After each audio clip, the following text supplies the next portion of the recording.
Joining us now for more on the Thembeka unwinding is PSG Group CEO Piet Mouton. Good evening to you, Piet. You've got a record of making good acquisitions, and I think there are people who take notice when you make an acquisition and they want to know why, but perhaps more interesting is that you've done it at all. So what was the motivation behind this deal? Hi, good evening. Yes, the motivation around this deal was a little bit more to do with Thembeka, our BE partner, and there were a number of reasons for it. The black shareholders in the transaction have been essentially locked in now for about 8 years, and then with the closure of the OTC platforms, we thought we got to find a way to give them some sort of liquidity, and this merger between PSG and Thembeka seemed to be make a lot of sense. Piet, it's Lindsay. We spoke earlier on today, but I want to ask a question that I asked of you earlier on, and that is how the nature of the BE environment has changed over the years since you've been involved with PSG. Certainly as CEO, things have changed markedly. I mean, the rather crude deals that we did 20 years ago are in complete contrast to what we're doing today, and a good thing, I think. Most definitely, I do agree. You mentioned it, the early deals was all about enriching high-flying individuals, where today we see a lot more broad-based transactions. But I think another issue has come to the forefront, and I think I mentioned it to you today. Like most of the transactions have got specific lock-ins, and the only way the BE partners can truly get their hands on the cash eventually is to sell the stakes. Now, that in effect means the companies don't have BE anymore, and they've got to do a new deal. Now, I think companies don't want to perpetually be doing BE transactions. It's very negative for shareholders. So I think we'll see more and more going forward, people doing perpetual lock-in BE deals with their employee groupings. Piet, I mean, one understands, and I fully agree with you, the motivation from Thembeka's perspective, the change in the director from the FSB in respect of over-the-counters, but there's a significant premium. From PSG's perspective, how do you explain and rationalize the decision to non-BE shareholders, and how do you justify such a significant premium?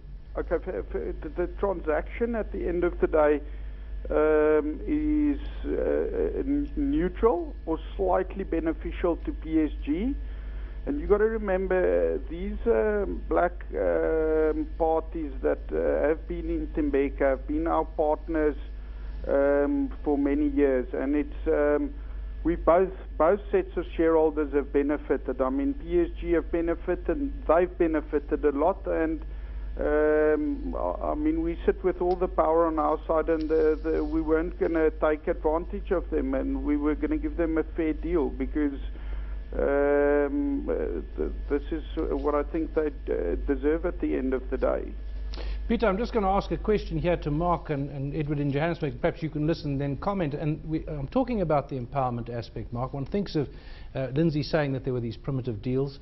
One thinks of the Nedbank deal where you got 4 for 3, 4 for the value of 3. The Sasol deal, which caused a lot of excitement but then went underwater, and people said, well, where's our money?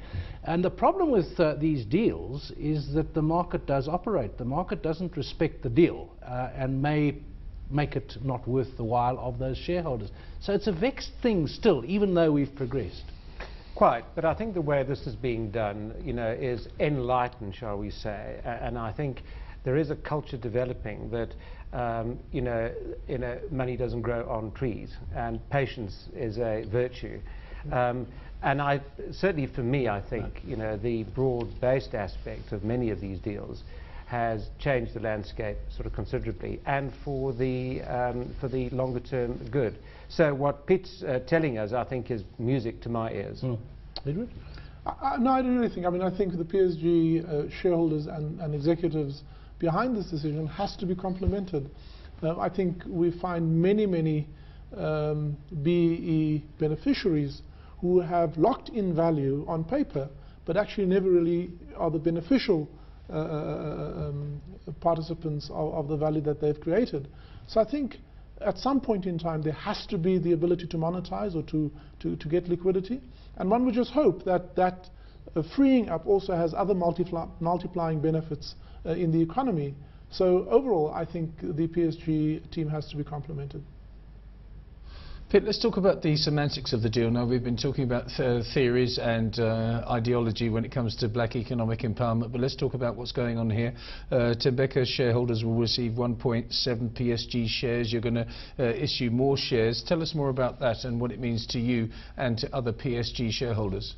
Okay, so it's essentially, as you mentioned there, we're issuing 11.7 million PSG shares, but and then we take over the entire operation of Thembeka, which means we actually end up with 9.9 million of PS shares back in our stable, which we would cancel, and that's why I say it's actually got a very small effect on from a PSG perspective. What we also pick up in terms of the transaction is another 2.9 million Capitec shares, and then some of the